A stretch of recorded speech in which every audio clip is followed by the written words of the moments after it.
Hi, I'm Ryan Davis. And I'm Kiernan Schmidt. And this is Out of Office, a travel podcast. The seat taken. Hey, Kiernan. Hello, Ryan. How are you? I'm beaming. I feel like we haven't recorded an episode in months. Well, that's just not true. I mean, we had to make the trip back from Quebec City and Montreal, but now we are back in studio. And Ryan, today we've got a real humdinger of an episode. I have a great interview that I did with Amy Virshup, the very New York Times travel editor. This is an exciting interview. Super exciting. Because you and I have been reading this since before we've ever traveled. I feel like like my parents lined my. I was gonna. Wait, no, they don't line your. I didn't grow up in a bird cage. So, sorry, Mom. No, but you had a lot of bathroom problems, so you would read them, and then they would line your bedroom floor. Yeah, I don't think my parents were getting the New York Times. It was like the Salisbury Daily Advertiser or something. No, I knew immediately what you meant, which was, for kids that grew up dreaming of traveling, you could sometimes get your hands on a New York Times travel section. Exactly. And the pictures and the journalism would just transport you and help you build these travel dreams that someday you will get to those places. Yeah, exactly. That's exactly what I meant. And listen, this is why you and I were podcast hosts.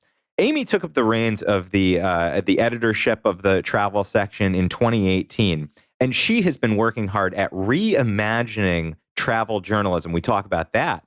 And we talk especially timely about the New York Times release of their 52 places to go in 2020 list, which you and I talked about in the last stop just a couple weeks ago. This is something we come back to throughout the year. And so it was super interesting to dive into the process of how they choose the places, how they develop the actual look and feel of it, what kind of themes develop that bring you across the world of travel in 2020. Do you think that they pay her in just miles?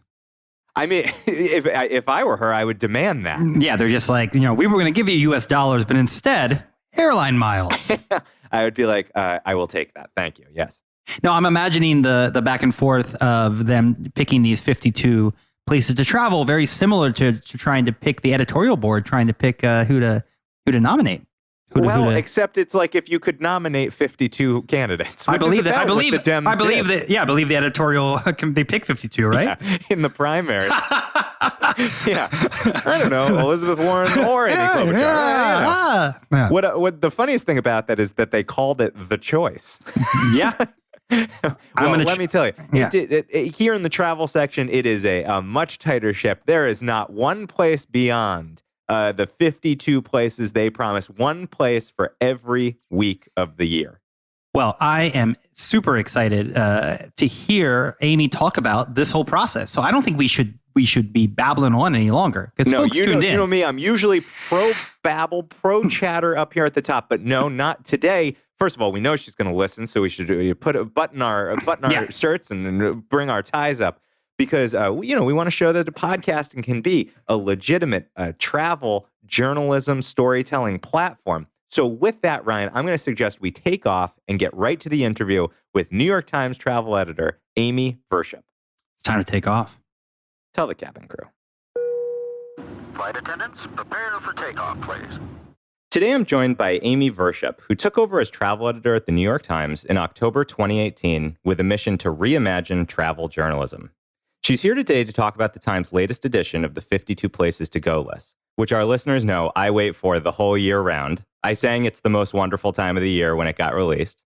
And you're going to share what we can look forward to from the travel section in the year ahead. So, Amy, thanks so much for coming on Out of Office. Oh, I'm happy to be here. So for those who don't know, the few, I don't know how somebody who listens to this podcast wouldn't know, but just in case somebody doesn't know, what is the 52 Places to Go list? So it's an annual effort that we do here at Times Travel, and we put together a list of 52 places. One for every week of the year is the conceit, and it's the places that we think are the best places to go in the coming year.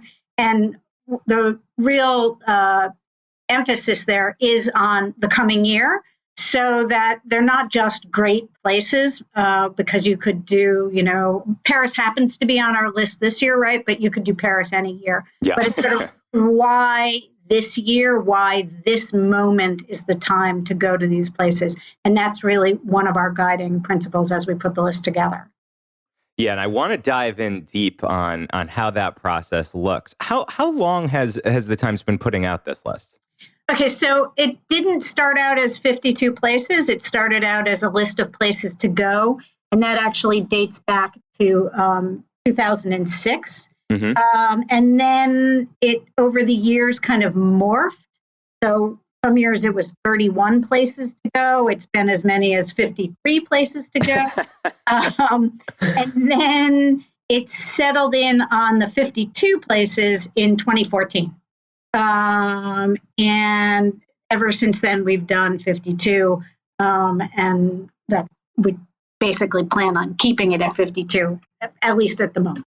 Yeah, that at least makes more sense to me than 31. I can't. That feels to me like BuzzFeed's influence. They were like, we have 30, but if we say 31, people will click. Right, exactly.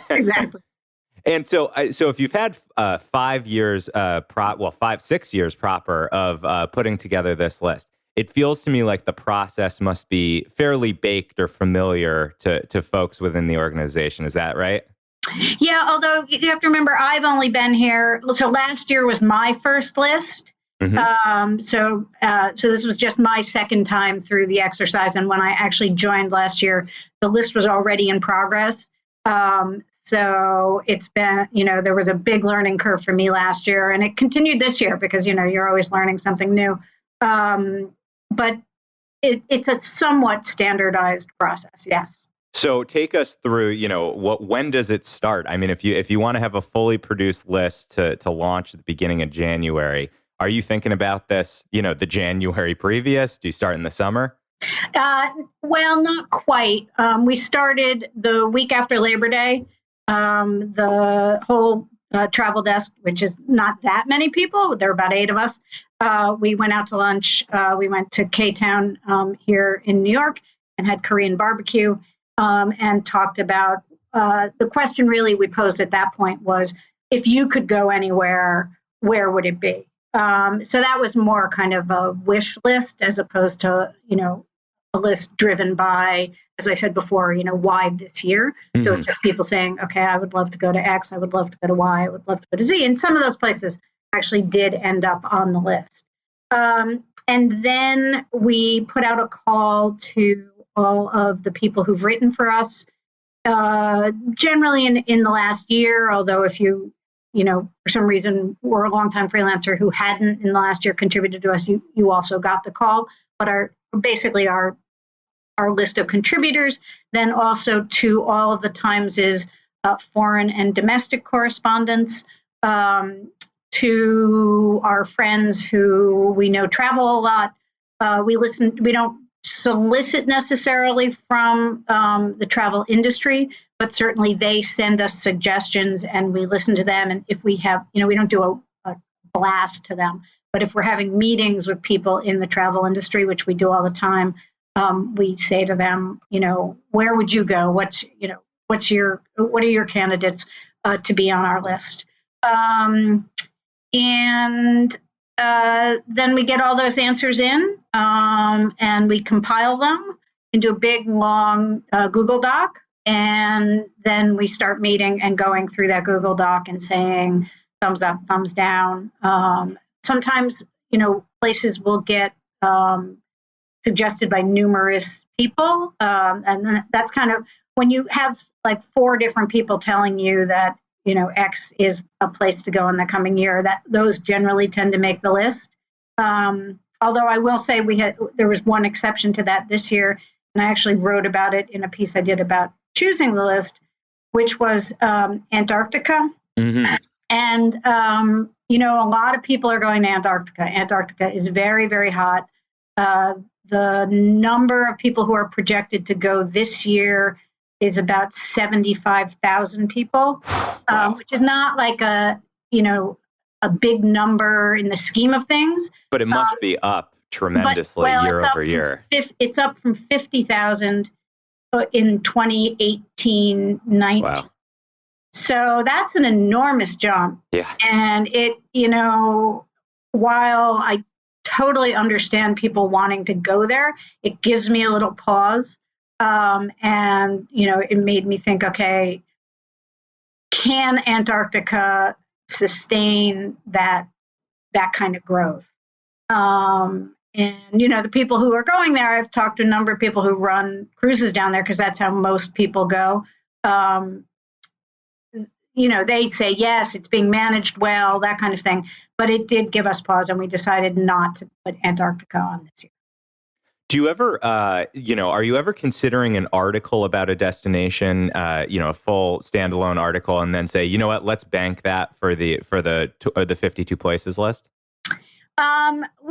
No, but we do articles about places that are on the list. Like we're intending this year to send people to many of the places that are on the list, or to get contributions from people who live there. The opposite actually happens a little bit more, which is that somebody will suggest a place and we'll say, that's a great article, but it might not be for the list. And we'll pull it out of contention for the list, but maybe assign the piece. And I have to think that sometimes it must get extremely heated, because I'm thinking of, because I've got the travel podcast, folks are always coming to me and saying, I'm trying to choose my honeymoon, and do you have any thoughts? And I'll ask for some criteria, and then I give them a recommendation. And I find that if there's any hesitancy, I get more and more heated and passionate about, well, you must go to Croatia. I've determined Croatia is the right place. So. Right. Were there any really contentious places? What it really comes down to is at the end when we are pairing places from the list, then it becomes like, sometimes a particular editor whose writers have suggested a certain place will become very passionate in defending that place. Versus another editor whose writers have suggested another place. But we try not to actually have fisticuffs. But there's definitely disagreement and debate. Sometimes places come on and off the list, as people argue for them or against them. So it's a moving animal pretty late in the process, actually. And so Antarctica was the one that was left on the cutting room floor. And I will link to in the show notes to, of course, the full list, also your follow-up article about how you choose. Were there any places that, they were number 53, 54, 55 that didn't make it into that article? Oh, sure. I mean, we had to cut places, at a certain point. What we do is we come up with a list of, say, I think it was 55 this year. That was kind of our working list. And then we have to get photography for all of them. And so we have a photo editor, Phaedra Brown, who's wonderful, and she starts signing photography for as many of them as she possibly can. Some of them we do pick up photography for, but we try to limit that. And so some of the final decisions are based on, I hate to say this, but it's true, like if we can't get a great photograph of a place and we have a wonderful photograph of another place, sometimes that will help determine whether something makes the final cut. We will sometimes, we lay them all out on a map of the world and we look at them and say, oh my gosh, do we have too much of X or too much of Y? Do we have too much? Because one of our themes this year was sustainability. When we looked at kind of our longer list, we saw that we had a lot, and we still ended up with a lot, but more than we wanted, say, in Scandinavia, which is an amazing region. I love Scandinavia, but, you can't have too many weighted in one particular area. You really want to represent the world. Yeah, so the geographic diversity is important. I assume you also probably try to balance, nature destinations, cities, top tier cities, smaller, lesser known cities. Yeah, absolutely.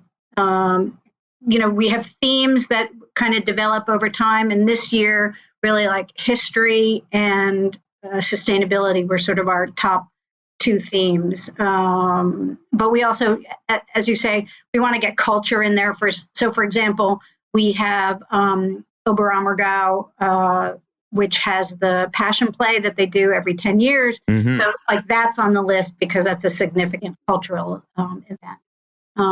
So there are different drivers that get things on the list. Oh, yeah. My co-host Ryan and I went immediately to that one because we're both Catholic. We both grew up Catholic. And so that one just jumped right out. We talk about traveling whilst Catholic on the pod quite a lot. Were there any places that you were very passionate about, but you recognized there was not a place for them on this year's list? No, I'm the travel editor. I win. There's the title for the episode. I've been argued. I've been argued out of places, I guess. I'm trying to think about like last year and this year. I feel like maybe I got argued out of places more last year. I wasn't quite as, I hadn't been in the role as long, so my grip was not as iron. I'm not remembering. There are certain places that dropped off, but maybe for like more other reasons. So, for example, we had the Gili Islands on. This was last year. And then there was an earthquake, and we felt like we couldn't send people there. Mm-hmm. So, like things like that, like safety concerns, will prompt us to take a place off at the last minute. But I'm not remembering one where, we had a big fight at the last minute and it popped up. To return to the themes, you mentioned history as a guiding theme for this year. So how did history inform the choices? Well, really the major way is in our number one choice, which is Washington, D.C. And that really was my choice. So for everybody who disagrees with it, you can blame me. You can leave the rest of the travel staff out of it. I'm the travel editor. I always win. Exactly.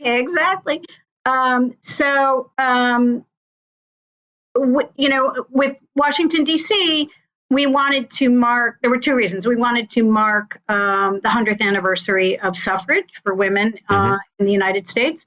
And, there was some sense, we should do Seneca Falls. But I felt that, since Washington was where the legislation happened, there's a big history of women's protest and, in fact, hunger strikes. All kinds of actions by women to force suffrage and to, bring about suffrage legislation, that we should honor it in Washington, D.C.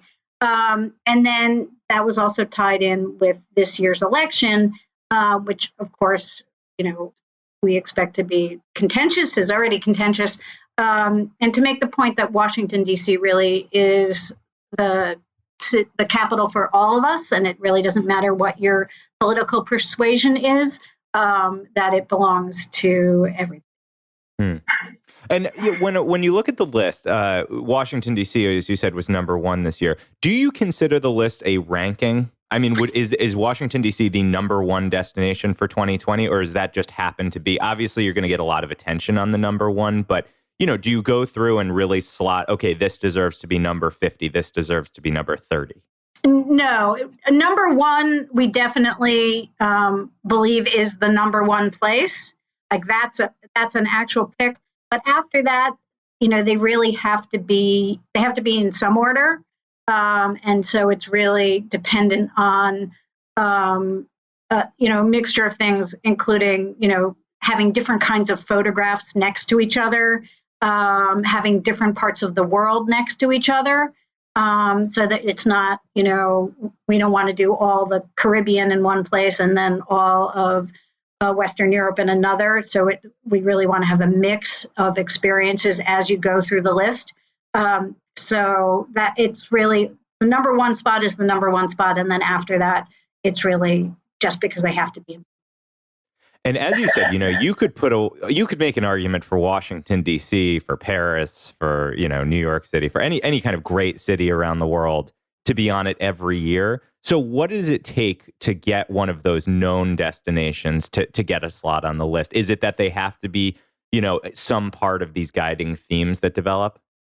Yeah, and well, really, that there has to be some big change in a place. Like that's really what we're looking for.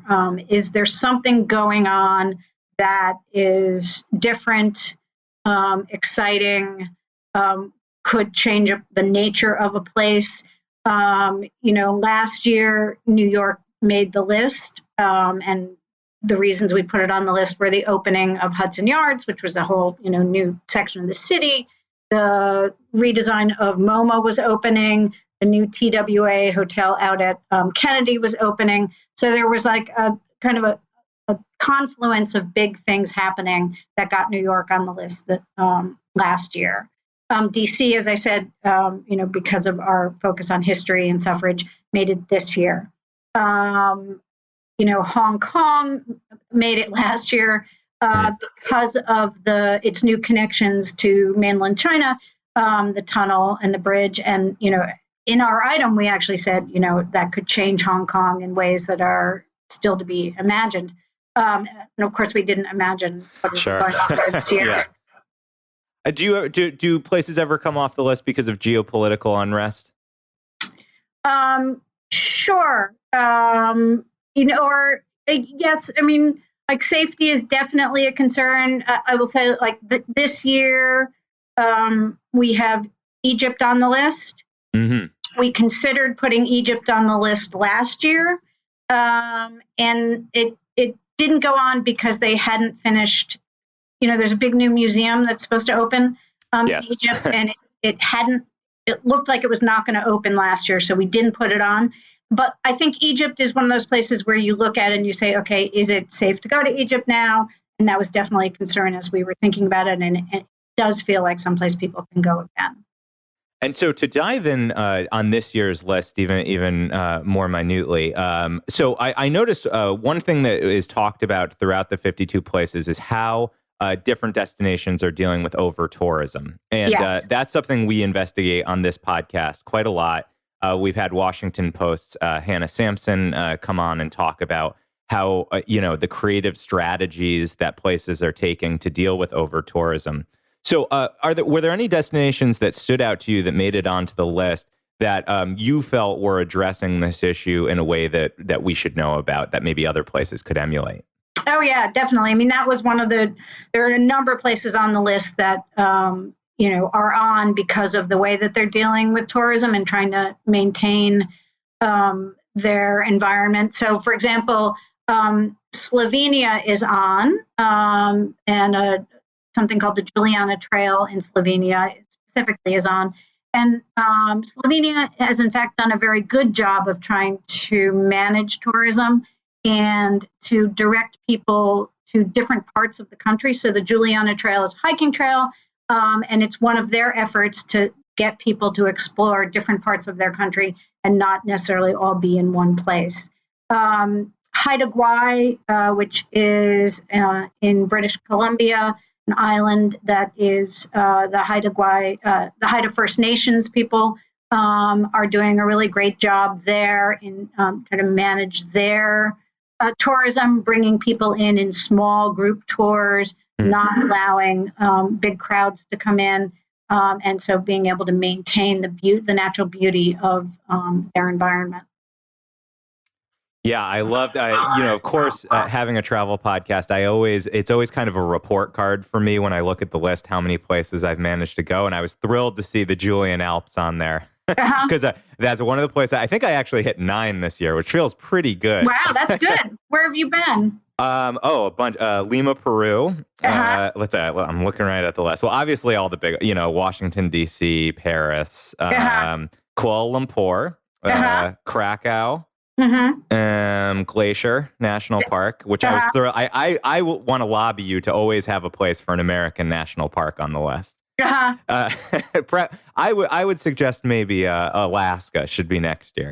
Yeah, I was actually I heard from some folks from Alaska, and I look back and we have not done a lot of Alaska, and I love Alaska. I've been there. I've only been there once, but I just, I thought it was so spectacular. So we may have to do some There's reconciling. one spot that I just think is not acknowledged enough. It's called the Harding Ice Field. It's named for Warren Harding because he actually made a trip to Alaska. So if you did that as president, they named huge swaths of land after you. Okay, because not much is named for Warren Harding. No, exactly.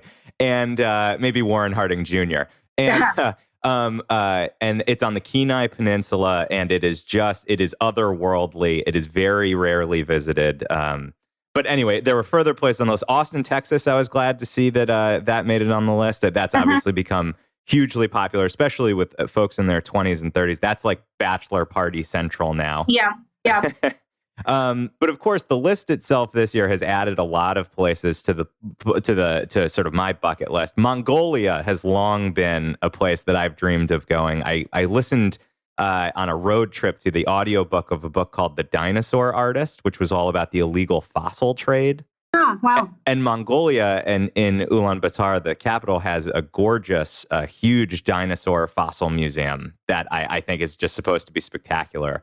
And so I'm wondering, I have to ask you, I have to assume you haven't made it to all these 52 places. No, any places sadly. on here that are like your dream destinations now that they've made the list? Well, I have to say those pictures of Mongolia really made me want to go there. Yeah. So definitely there. Greenland. I would love to go to Greenland. I definitely have a bias. I don't want to know how to quite say this, towards our older places. Not to slight, the Caribbean, but I tend to be more of I love mountains. I love snow.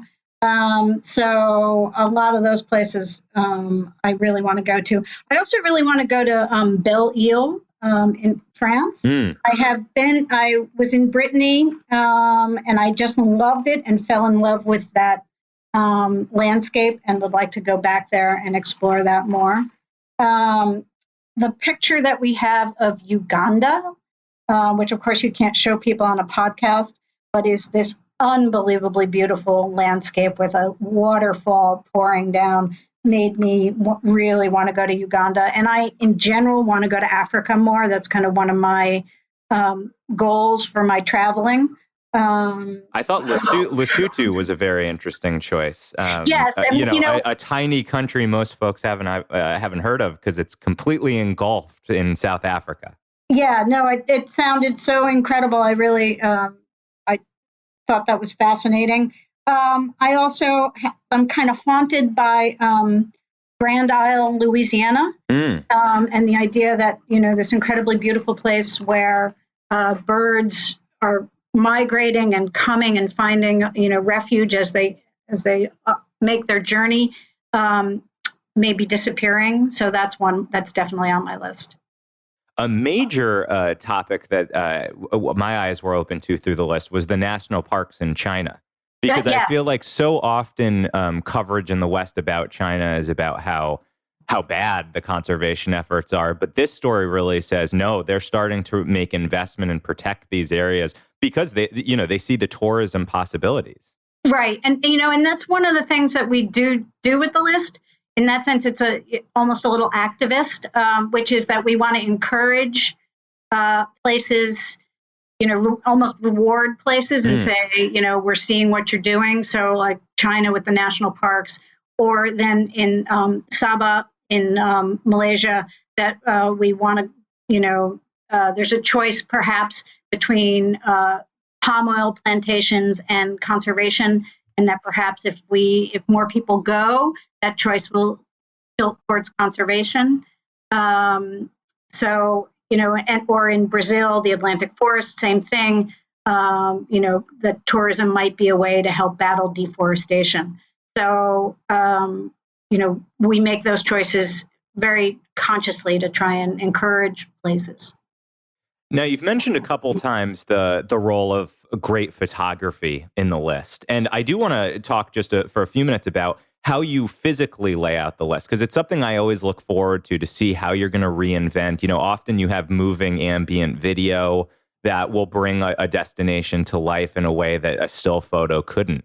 So, when you're looking at how to build this enticing list online, you have so many options. You could use maps and GIFs and big photography and cutaways. So what work goes into the physical design of the list? We actually present the list really in three different ways. One is desktop digitally. The other is mobile and in your phone. And then the third is in print. So we have to think about all three of those. So we are very much digitally first now. So in addition to Phaedra, who's our photo editor, who is collecting, assigning photographers to go out and shoot these places, she is also assigning some of them to shoot video so that we can come back and do those great looping videos that we have. And then there's a digital design team here at the Times that does amazing work, and we work with them in putting together the list and trying to figure out, okay, how can we best represent each place? How can we make a mix of both still photography and video? I have a visual editor who was a big help on the desk, a guy named Stephen Hiltner, who works with us as well. We try and then put them together. A lot of attention goes to the order in terms of the reader experience. So, are we moving from one landscape to another? Do we have too many mountains next to each other? Do we have a beautiful beach somewhere high up for people to imagine themselves on? Do we, and again, do we have parts of the world too close to each other? So we're kind of moving the list and massaging it all the way through to create the best visual and reading experience for the people who come to see it. I feel like the Times is always kind of at the leading edge of incorporating new media to bring their stories to life. You've experimented in podcasts. You've really pushed the limits for photography, video. Were there any options that didn't make it this year, but you might bring up for a future list? It's been more like we've winnowed out some things. Like at one point, I think they did these kind of videos where you could you can move, or photography where you can move and get a 360 view. Mm-hmm. They did those one year, and then we decided that while it was cool, it wasn't really the best experience for the readers. So we've winnowed those out. One of the things that we thought about a lot this year was your progress through the list and how you went through it. And if you saw it on the phone, you were able to kind of swipe through and see all the places without necessarily reading all the descriptions of the places. So that was the thought that, okay, there's some people who just want to see the list and see these beautiful places. And maybe they'll do that their first time through, and then they'll come back and then they'll swipe up and they will actually read the descriptions and read more in depth. So giving people kind of a choice of their pathway through the list. So that was a big thing we did. I'm looking forward to the year that you decide to do a big musical review. The Broadway 52 places. One way that you have brought the list to life in previous years was the 52 Places Traveler. Right. Where the New York Times hired one journalist to actually, over 52 weeks, visit all 52 places, which I always noticed a trend where, quietly loneliness and tiredness would slowly make it more and more into the articles as the year went on. Yeah. I've been a big fan of those series for the 2 years that you've done it. I thought the journalists that you brought on really brought their own voices into it. And I believe this year you will not be doing a 52 Places Traveler. Is that correct? That's correct. Yeah. It was, I loved it. I thought it was great. I thought both Jada, I came in actually partway through Jada's year. Right. So I only worked with her towards the end, and Sebastian, who I worked with this year. I love both of the ways they did it, and they were pretty different. But It was always supposed to be a special project, was not something we committed to, to do in perpetuity. So, even good things must come to an end is kind of. I have to believe the logistical challenges, the financial burden of it must have been significant. I mean, just in reading the articles and following it quite closely, I just thought, boy, I mean, I know what goes into planning a far off trip, and some of the places you're trying to get to on this list are hard. Yeah, no, it was crazy. I mean, and Sebastian wrote about some of this. He was going to the Falkland Islands, and he was in Brazil, and he missed a flight, not for any, reason of his. He didn't do anything wrong. He actually got to the airport 4 hours ahead, and there was a total meltdown at his airport in Brazil. And so he missed. What happened is he missed a flight, and that meant he missed the one flight a week to the Falklands. So he had to totally rip up his trip, and he went north and went to Mexico, and then came back down south and went to the Falklands, Las Malvinas, the next week. So it was pretty crazy. And did those logistical challenges play into the idea of discontinuing it? Not so much. I mean, we had people helping him. We had people in the office who helped book his flights and stuff like that. But it really was just, do we want to do this forever? Do we want to make this commitment forever? And it also, commits you to a certain kind of piece every week. And do we want to commit the section to doing that same kind of piece every week in perpetuity?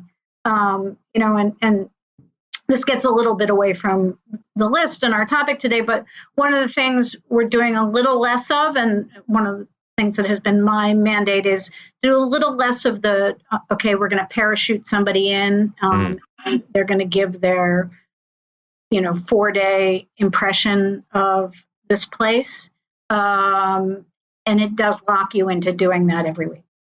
Yeah. I've picked up on that different take of how to be more like a local, how to bring local voices into it. And I do think that picks up on a bigger trend in travel writing and guidebook writing and how people want to experience places now.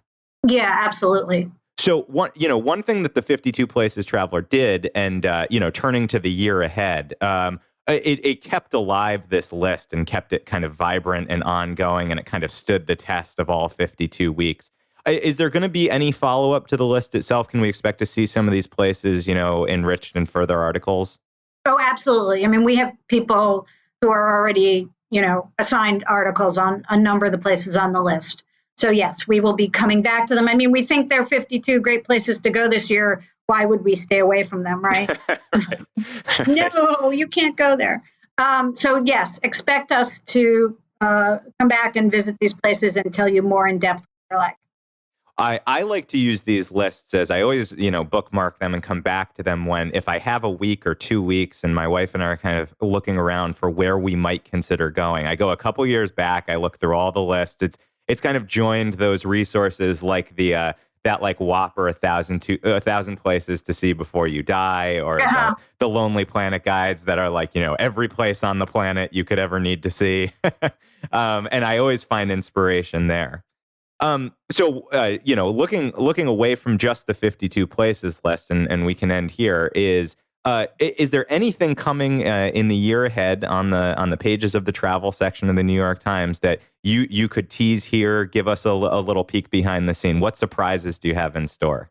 I'm not quite sure about that. I mean, I would say that one of the things that we will be talking about a lot this coming year, which, is part of the list, is the whole issue of sustainability and climate change, and how we as travelers and people who write about travel deal with that. And it's a conversation I've been having with a lot of people. I get people from travel companies in here all the time to talk to me, and it's something that almost everybody is talking about it to some extent. Because it's, and I like to think one of the themes for this coming year will be what I'm calling conscious travel. So it's kind of trying to think about what you're doing, think about the choices that you're making and how they affect the world. Because it's obviously, a big theme that people are thinking about. Travel does contribute to climate change. There's no way that we can ignore that. Of course, living contributes to climate change. But how do we deal with that, and how do we make decisions that, I don't think the decision is never travel again. I think the decision I hope not. Right. I think the decision might be think about how you travel. So that's definitely a theme that people will see in the coming year. Yeah, well, we've certainly on this podcast, we are big fans of local tourism spots and something closer to staycation. What's the state park down the road that you could visit and have underappreciated? I also often think of the way Denali National Park approaches their sustainability efforts, which is it is a national park that does not have trails. There are no marked trails. And the whole idea is that they want folks to spread out their walking so that you don't kind of have too many feet trampling in one direction. And I thought, boy, that you could think of that as like a metaphor for how we should be spreading out tourism.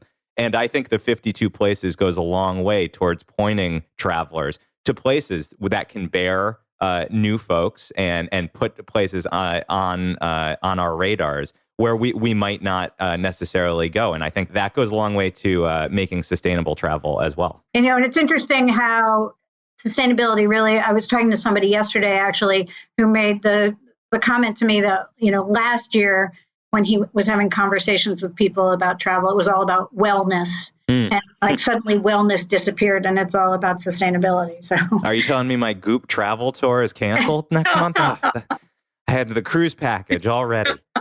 Well, Amy, thank you so much for taking the time for coming on Out of Office. I'm already anxious for 52 places to go in 2021. And I'll look forward to seeing the Harding ice fields on there. Yes, exactly. Now that I know about the Harding ice fields, I'm going to go and take a look. Because as I said, I do love Alaska. It's one of those places that really calls. We will be anxiously watching the travel pages as we always do and talking about them here on the pod. And thank you very much for taking the time. All right, great. Nice to talk to you. And now it's time for the last stop. Ladies and gentlemen, this is the last stop on this train. Everyone, please leave the train. Wow, I loved her. She is a real boss. When she said that she's able to get all of her choices on the 52 list, it reminds me of when I have to strong arm you to get my Mexico City recommendations there on Mexico City episode 7. It's a fair point. Yeah, you have nearly as much power in the travel industry as Amy Virshup. Absolutely. I'm the decider. No, listen, she's the travel editor. She always wins. It's a good place to be. No, it makes sense. And I control the final edits, and so I feel the same way about the pod. Now, Ryan, we want to thank Amy Virshup and also all the New York Times journalists that we've had on. They are very generous guests with their time. We love having them on. We will always think of the New York Times travel section as the very best travel journalism out there. Absolutely. We're big readers. Now, Ryan, actually, we often talk about the New York Times right here in this section of the podcast, The Last Stop. This is the final segment of the show. It's your favorite segment. It's my favorite segment. It's popularly known as the People's segment. Now that she's a listener, I'm guessing Amy Virshup probably going to say, wow, that section, that's my favorite segment. After her interview. Absolutely. Yeah, she's definitely not going to stop right after the interview. She's going to want to hear us chitter-chatter like two little idiots here at the end. Because this is where you and I each share one thing that maybe we cooked that week, that maybe we read that week, maybe it's something we bought, something we learned about, maybe it's an app, maybe it's something we cooked. Anything that fed the spirit of wanderlust within us, even during the work-a-day week. So, Ryan, I have to ask you the question that I have asked you for time immemorial. Ryan, do you have a last stop this week? Have you ever stayed in an art museum? Like spent the night in one?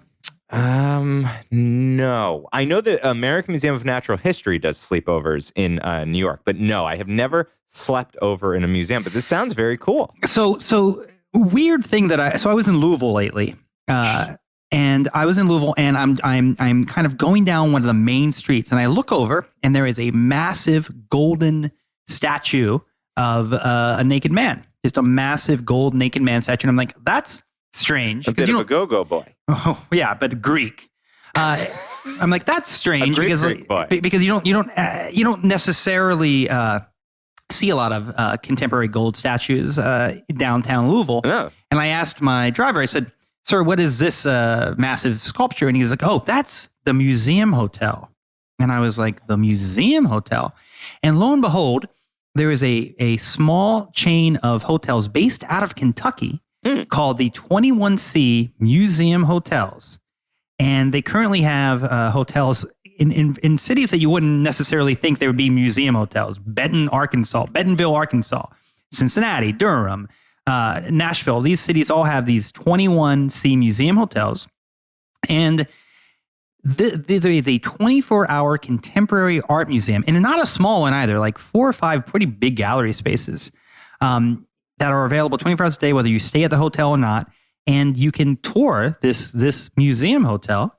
And then they have all these kind of weird, exciting rooms. I didn't stay at the hotel. I did go to the Contemporary Art Museum. How is it as a contemporary art museum, you might say? It's fine. Yeah, I'm guessing that these are not the premier works, but the premise is very interesting. And to me, it's almost like bringing into the hotel space the immersive experiences that you so love. Yeah, it is. Look, I have seen a lot of things. I've never seen a 24-hour museum, and it is. You can actually grab a drink at the hotel bar and like walk around and look at art. And there was some interesting stuff. And to their credit, it was a diverse set of artists that they were curating. It wasn't like lazy. It wasn't like they just kind of threw up a bunch of paintings and like, this is a museum. No, it was actually curated, and there was a couple interesting things and some big sort of installation pieces that kept it sort of visually exciting. So I'm super curious, and I think when I sort of pop into these other cities, I'm gonna have to go through the 21C hotels and check them out. And what are they called again? 21C Museum Hotels, and Museum Hotels. They are based in Kentucky. It's a Kentucky company. Started by these 2 contemporary art collectors who, quote unquote, believe in the power of contemporary art. So yeah, what a strange place. I'd never heard of it. I'd never seen it. I travel quite a bit, so it was interesting to sort of get introduced to it in Louisville. And are the rooms full of art also? Yeah, the rooms are like neat and artsy and hip. Yeah. No doubt. Cool. All right, I love it. That's a great little nugget, and we will of course link in the show notes. Yeah, absolutely. To the museum hotels. If folks have been to the 21C Museum Hotels, love to hear about your experiences. I will definitely be checking them out. And that would be outofofficepod@gmail.com. Outofofficepod@gmail.com. Kiernan, do you have a stop today? A last stop? Yeah, I got a last stop. Did you forget what it's called for a second there? It's not like we haven't said it every episode for the past 70 episodes. 71 episodes. 71. Well, this is the 71st time you're saying it. Yes. Yeah. Yes, Ryan, I do have a last stop. This is an Instagram account that I feel is not enough known, but that I really, really love. And I think anyone who enjoys this podcast would enjoy it. It's at Lost Highway Art, at Lost Highway Art. And this is the Instagram account of an odd little company that was founded in 1995. And what they do is they sell vintage travel decals. So what those are like basically those little stickers that you could like put on your car windows. You could put them on your bumper. They're actually a lot like, the cover art we use for the pod, those stamps that you could put on your old luggage. Sure. And they are, it's a very eclectic mix, mostly focused on the United States. And they actually sell these decals on their website, which is losthighwayart.net. And I thought I'd just read from the website because I feel like they kind of sum this up, what their collection has. How did you not start this?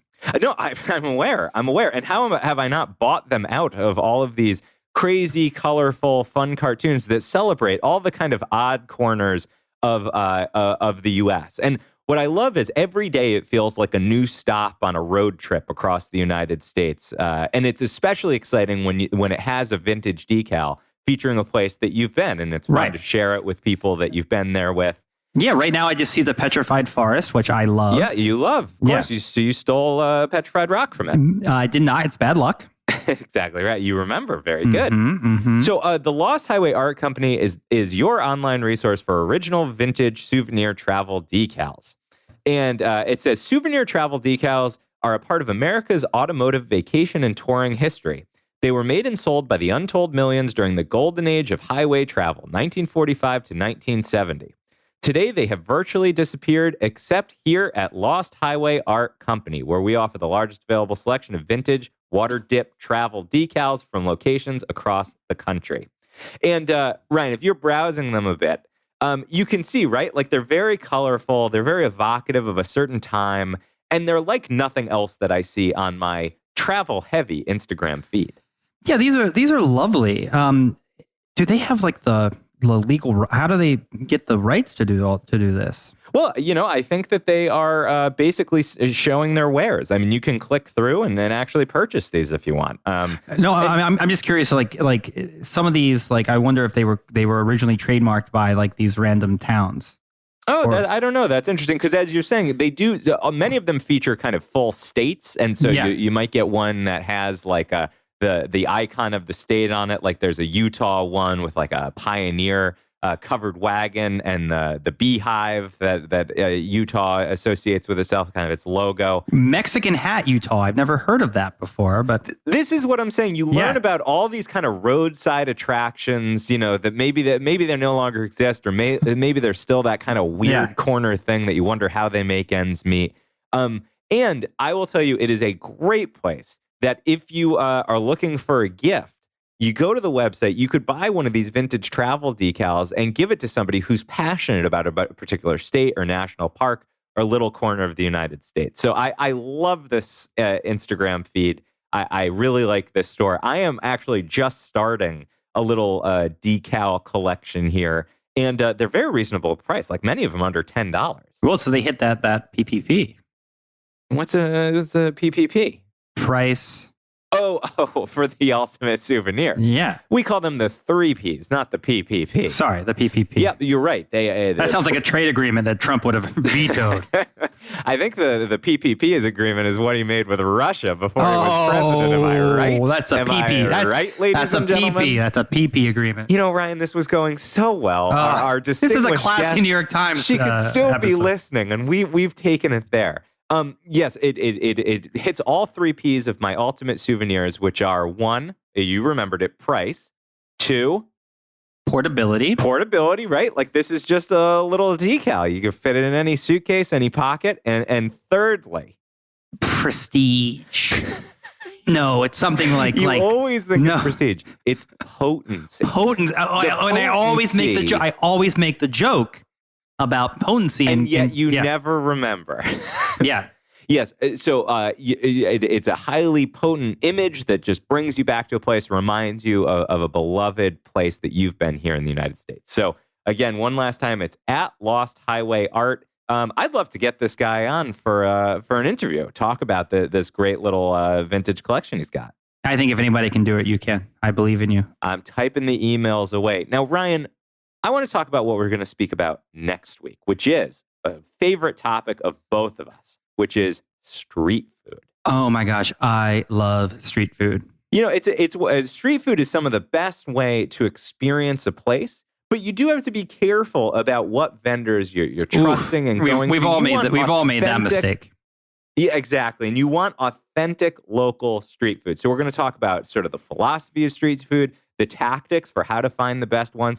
And why the tactics, folks? The tactics. Yeah, we're going to talk about the tactics and the philosophy. What about a high-arching strategy till we get into tactics? Absolutely, we're going to talk about street food strategy. That's exactly right. Street food strategy, because we don't want you just wandering and just stumbling upon a great place. You got to go in with a plan, and we are going to teach you how next week when we talk about street food strategy. Well, Kiernan, until we get to eat that delicious street food, I'm Ryan Davis. And I'm Kiernan Schmidt. And this is Out of Office a travel podcast. This seat taken. So why didn't Mexico City make the list, Kiernan? All right. I think they feel that you and the podcast had covered everything there was to say about Mexico City, Ryan. That's true. That's true. We are pretty holistic here in Mexico City. You'll have the 52 places to visit in Mexico City in 2020. Pretty close.